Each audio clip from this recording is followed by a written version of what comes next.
Alhamdulillah Rabbil Alamin. Wassalatu wassalamu ala asyrafil anbiya wal mursalin wa ala alihi wa sahbihi ajma'in. Amma ba'du. Pertama-tama, marilah kita panjatkan rasa syukur kita kepada kehadiran Allah Subhanahu wa taala yang telah memberikan kita sehat badan waras pikiran sehingga kita dapat berkumpul di tempat yang berbahagia ini. Tidak lupa pula salawat berserta salam kepada junjungan Nabi besar Muhammad sallallahu alaihi wasallam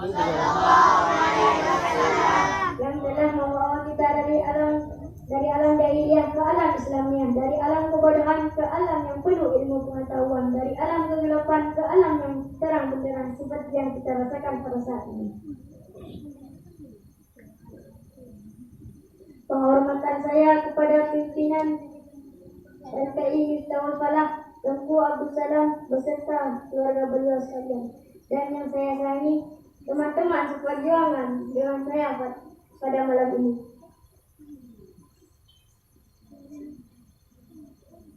Oke, tidak saya panjangkan kalimat saya pada acara ini.